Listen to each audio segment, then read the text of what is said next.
So sitting in St Gabriel's Church Hall in Pimlico in the early stages of Mid Wales's Albert Herring production rehearsals, which is the 2013 offering we have. I'm sitting with Albert, Christopher Turner, and going to be talking to you, grilling you a little bit about what about you think about this wonderful role in a moment. But we're doing Albert Herring this year because it's Britain's centenary. We've chosen that work because it's frankly his funniest, most approachable work. It's exactly the right size. He could in fact have written it for Mid Wales Opera, and indeed after the first performance, which was in 1947 in Glyndebourne, they went away, he and Peter Pears, and indeed many other of their close friends, including Joan Cross, who played Lady Billows and so forth. They went off and formed the English Opera Group, which is exactly similar to what Mid Wales does now. So the glove fits absolutely perfectly, and I hope that people coming for the first time to Albert, or even more so, those feeling Britain, one composer too far from me, albeit modern, will actually come and see that it's the most glorious music. It goes back over the centuries. It does. You've got Handel, you've got Gilbert and Sullivan, you've got Victorian hymns, you've got everything in there when he's painting this wonderful picture of British society, English society in the early part of the century, although in fact our director is updating it to the 70s, actually very cleverly and very appositely updating it. So it's actually a glorious patchwork which will make you laugh most of the time. It'll make you cry just with the insight into human nature and to the way Albert is treated, which is not nice. But Albert, I think, comes out of it, if not smelling of roses, because you have had a few drinks, but you come out of it as the one, I think, who beats the lot. And I think also you'll come out with that mirror up to yourself, which is what the theatre should do. It should put a mirror up to us all and make us think a little bit. And if that, I don't want to play that too heavily, but I think that is something that the piece does. So, and I'm now going to turn to Chris, and we're going to have a little chat about what you feel about the role. Chris, this is your first Albert Herring, I think. It is, yeah. What are the challenges? Oh, there's plenty of challenges, actually, Nick. It's a very difficult vocal line to actually manage. There's an awful lot to the character. It's the difficulties of playing an insular character, but also having these very outbursting and abundant vocal lines. And what does that tell you about Albert as a person, either way you've described Britain setting it? Well, I think Albert is a very interesting character. He's kept in this very close knit of characters that we've got in Loxford, this beautiful village that the play is set in. And I think the interesting thing about him is that having these characters around him makes him so quiet and so shy. He's very aware of what's going around him, but when he does let go, he really lets go. And I think Britain in the music, really from quite an early stage of the Albert music, tells you that, doesn't he? I mean, you've Absolutely. got the sort of small answers and all the vegetables and mud and all that, but actually pretty early on, you get your own music. It can only be yours. It's not the sort of somewhat more pastiche music that Britain does so brilliantly for these other characters who have a veneer, which is one of the whole points of the piece. In a way, you are the most honest one there, and you're, I think, not quite as weak and foolish as they think you are, and as possibly Albert is painted. Is that how you're going to play? I think so. I think you're absolutely right. I think Albert is often played as a bit of a simpleton, but I don't think he actually is. I think you're absolutely right about Britain. He's so specific that whenever Albert is on the scene or introduced into a scene, you hear his music. Yes. And there's an honesty in the music. There's a simplicity about the music that makes the character seems honest. I think he's possibly one of the only honest characters in the whole opera. There's no facade with Albert. He's just very quiet and always very reserved. I think he's very aware of what's going on around him. I think he's very aware of what each character is playing as such. And his inner world is seen, as I said, quite early on and in very much at the end of Act 2, which is your really big moment when you come back from your night out and whatever.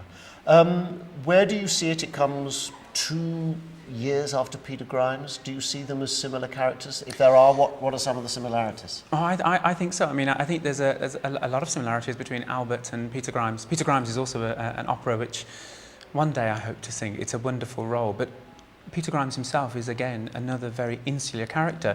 Ellen Orford could be likened to Albert Herring's mother. She's often the person in Peter Grimes that tries to defend him, tries to stick up for him, that also tries to control him, tries to put him on the straight and narrow. So on the surface, Grimes is stronger, isn't he? Yes, absolutely. But when we see into him, actually, so Grimes is sort of not as strong as we think he is. Albert is a lot stronger, perhaps, than we think he is. Yeah. You can't talk about doing a Great Britain work like this without mentioning Peter Pears, for whom it was written, and Britain's partner. For a singer of your generation, is Pears is he over the top of you? I mean, or do you learn from him, or you just put out your mind what he did? How do you use him? You know, interestingly enough, I listened to 4 different recordings, and I've still got those 4 different recordings at home. Pears was a wonderful singer. He had an exquisite way of using words, and I don't know whether that was because of the affiliation with Britain and how closely they probably wrote together. But the most wonderful thing about Pears, above most singers today, is that I think he stayed honest to the singing, and that was to sing with consistent line. It was beautiful. Yeah. And he also, I mean, technically in the tenor voice, his favourite note was E, wasn't it? Britain found out this note E, which of course starts quite a lot of Albert's things. Yeah. It starts when the great Bear and Pleiades in Grimes. Yeah, and this was, just explain in terms of the layman like me can understand, vocal layman, what that meant, that he kind of had an ease up through what's technically known as the passaggio. He had an ease up to the top, which meant and that was part of my question, is that is, for those without that type of voice. Yeah. Is that harder for you? I think it definitely is. I mean, you know, you were absolutely right. Peter Pears, all of his the roles he's done tend to sit on E, as you've said, and it's just at the start of a tenor passaggio. Actually, it's a difficult note. It can be sung in one of 3 or 4 different ways, and it's your choice how you sing them, because every voice is different. But the beautiful thing about Pears is that it was always an educated choice, but you never ever felt as the listener that it was educated. It always felt very natural. Yes. We're at the very beginning of the production, but we've started to talk with Michael, our director, and we've started to work together, which we've not done before, and I think we're onto something. What at this stage of the production do you think are the things that scream at you about Albert? And there's a crystal ball. What do you think might develop down the we've got 2.5 weeks in London, then the time in Wales. So where are we now? Where are you now with Albert? And where are your hunches that you will go with Albert as the character? You know, the interesting thing is Michael's been wonderful about allowing each character to have a love for the roles that they believe that their characters are going to be. I definitely think that in this Albert Herring, you'll see less of a simpleton. Yeah. I think you'll see more of an observer. And I think, hopefully, if the crystal ball's right, when Albert does let loose, I think he'll really let loose. And I think Michael is very looking forward to seeing how that develops. I'm very looking forward to seeing how it develops. So we have the night on the town, but we also have, that's a sort of almost a metaphor for him actually letting himself go and enjoying the things that life has to offer, which he's not been...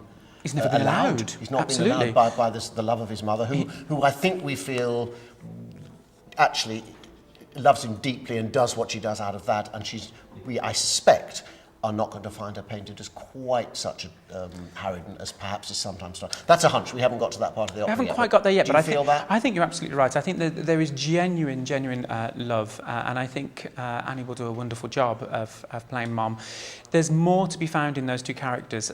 Mom's music's quite often the same theme over and over and over, and it's that little yap-pa-pa-pa, which is kind of, she's almost, apart from when she's in ensemble and singing the ensemble music, she's pretty much monothematic, and that's one of Britain's great geniuses, that he can take the smallest number of notes and really spin them, because although he sometimes disowned him, he's always said his actually greatest influence was Beethoven, who was able to do that with a huge amount with the smallest number of notes. But you can definitely hear that. I think that there's genuine love from Mom for Albert. I think she's also a lady that's a little bit desperate. She's been left in a situation... She's a widow. Yes, absolutely. You know, Albert's father's died, and he's the only man in her life. And I think with them having a greengrocers, obviously, she's had to take a step up and do more, maybe... She needs him. Absolutely. He's got to be in the shop and sell Absolutely. the produce. There's only one person who can lift that 100-weight of turnips. Yeah. You know? And let's talk briefly about the Tristan motif. The love potion music from Wagner's Tristan comes in. Actually, rather cleverly, it's hinted at even when Lady Billows is singing. Yes. Who is that's another bit of wonderful musical dramatic irony from Britain. But it comes very clearly when your lemonade is spiked and you get drunk. But what do you feel of this? I think in many respects it's your relationship to what Sid and Nancy, the lovers, the genuine, honest lovers in love, young love, beautiful love music, a la Falstaff, Ninonetta and Fenton in Verdi's Falstaff. It's based on that. Britain knew Falstaff, gave a copy of Falstaff to Eric Crozier, the librettist. So we've got to think Ninetta Fenton when we go to that. What's Albert's relation to them? And what does it set off on this night of what's known as the night of debauchery, but it's actually much more serious than that? Yes, I think so. I think you're absolutely right. I think his relationship with Nancy and Sid is two very different relationships. I think with Sid, he's much more... I think he sees Sid as being that slightly older brother that's done a few things that Albert hasn't. But I think, like we were saying earlier on, I think Albert really does realise what Sid is. Sid's the kind of older brother that would push their younger brother that couldn't swim into the pool and hope that he'd survive. But he'd help him if needs be. I think Sid definitely looks on as Albert as being a little bit... He knows he's an outsider and he tries to include him, but not necessarily always in the right way. Sometimes it makes Albert even more of an outsider. Nancy, on the other hand, I think Nancy embodies everything that Albert Herring adores in a woman. She's very articulate. Even when she enters at the very, very top of the opera with Albert and Sid, she's the articulate one. She's the very precise one. She's his biggest supporter. Absolutely. As we get to the beginning of Act 3, the regret aria, when she says we shouldn't have done it. That's absolutely genuine. Yeah. But she can and be... their love, he just wants that. I think right? so. I think so. Yes. I think he wants Suppressed, exactly but what they yeah, have, yeah. but doesn't necessarily want to be like Sid. He wants to be far more courteous and. He wants to. I think if Albert had his way and he was with Nancy, she would be on a pedestal. Yeah. She'd be very, very, very cared for, very looked after. And possibly, as our Sid, as Matthew said, maybe he's a little stronger than Sid eventually, and actually can break away from what he calls the apron strings, which Sid has done earlier. Well, we had a very interesting conversation about whether Sid was older than Albert, and that's still in the mist there. But I have a feeling that Albert might be they're very similar ages, I think. Where do you see Albert Herring, in the panoply of the other Britain roles? Not so much from what you haven't sung, because you're a young singer and you will do many more, I'm sure, in the future. But where do you see him? Is there a theme for you that goes through Britain's tenor roles? And where does Albert fit in that? I think there really is. I think Britain, whenever he wrote for the tenor, wrote so beautifully for the voice. But what was he saying with that beauty? Well, I mean, I think it was not just... Well, I think we have to really look at his relationship with Peter Pears. I think an awful lot of it has to do with that. And I think we would be silly not to consider the fact that maybe Peter Pears had an awful lot to do with how the roles were written. I'm almost positive that, there are times where Britain asks things of the voice that some composers would never have ever written as well. And it's almost like that Britain's gone, how would I do this if I was a tenor? And I'm sure that Peter would have probably given him a hand. But interestingly, I agree with that, but interestingly, I don't think it changes so much, because, for example, take Les Illuminations was not written for Pears. And if you didn't know that, you'd think it probably was. So it was not a big sea. I don't think it was a big sea change. I think it was an emotional relationship change, clearly, and it was a professional change that he could try out absolutely everything around the piano and whatever. But I don't see the sea change. I just wonder whether, if one had, I don't like these naive questions, but if there was one, is it, and I'm asking you as Chris playing Albert, is it the one of the outsider, the one seeking something beautiful, but something beautiful sometimes means you have to break the rules, because doing something beautiful like the things he sexually and otherwise wishes to do are sometimes taboo, which they are in Loxford. They're absolutely. Absolutely. Yeah. But it's outsider about what is beautiful and what life has in its richness. It's also outsider against society. It's kind of outsider with two prongs. Is that sort? I mean, I don't want to put Britain's roles in a box, but maybe. But I think you're absolutely right. I think in the majority of his roles for tenor particularly, the tenor quite often plays an outsider that doesn't necessarily blend with the group, and that quite often doesn't want to blend with the group. I think that's the important thing. Not that he's just writing for an outsider. Even the male chorus quite often is someone who stands outside and gives information on what they're seeing, but very rarely gets involved. And I think that's true of something like the Peter Grimes and Albert Herring. Albert Herring is the outsider that will quite often sing about what he's seeing or how he's feeling, but usually when he's on his own. And I think it's the same for Peter Grimes. I mean, Aschenbach's wanting yes. beauty in Yeah. Death in Venice Yeah. with the sexuality he ought not to have. Yeah, absolutely. So I think we're going to have a great time in this. I've already Yeah. enjoyed working with you on the ideas and with Michael and the rest of the team. It's going to be very exciting. We'll have done how many by the end of the run? 22? 22, is it? 23, something like that? Yeah. Yes, I mean, it's a great chance. I think that's what the Mid Wales Company has done for so many years, and it's great, I think, to be able to do so many performances, and I think it's a mainly young cast, I think, of people, and all the thing of touring, it sounds silly, we've talked about the high art things, that what it is vocally and what it is, but there's also all those things about, how do I get to the theatre, where's my dressing room, my B&B, the bed's not made up or something, that I've got stuck on the motorway, all those things. I mean, that's, I think, what the Mid Wales Company is about. Part of what it's about is that, chance to really get down there in what the profession's about. Would you agree? Absolutely. I do. I think it enables you as a performer to kind of come across every obstacle, I think.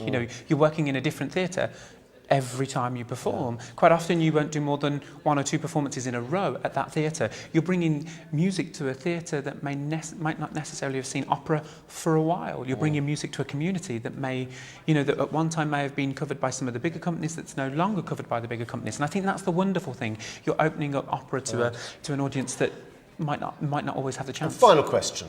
Britain there's still some prejudice against Britain. They think some people even think he's modern. I'm not sure where they get that from, but there is still some prejudice. People are innately rather conservative. I think we probably are in other parts of our lives, and I think people are in general are a little worried. What would you say to people who say, I've heard it's a funny story, I've heard Britain's a great opera composer, I've heard it's a really wonderful depiction of this rather narcissistic sort of tight town of Luxford. What would you say to them to persuade them to come? I think there's many things I could say, but I think the one wonderful thing that you could say about Albert Herring is that you are going to have fun. You're going to hear some of the most sublime music, and you're going to hear some of the most sublime ensembles. And you're going to have a laugh as well. Absolutely, absolutely. You're being presented with a group of characters that you will all identify with on some level, and I think that's what makes it funny. And I think you're also going to see some really deep, particularly in the characterization of Albert. I think we really get inside him. I think you're going to see a mirror put up to yourself as well, because that's actually what Crozier and Britten are doing. They're putting a mirror to everybody, and of course in Albert Herring, most of them, not all of them, fall short. Albert's the one that doesn't fall short really, actually, at all. No. So Chris, it's been great talking to you. I'm hugely looking forward to working on this role with you. Me too. And doing all these performances, and already the insight I think is going to help us a lot with our rehearsals. You're fantastic. Thanks very much. Thank you very much.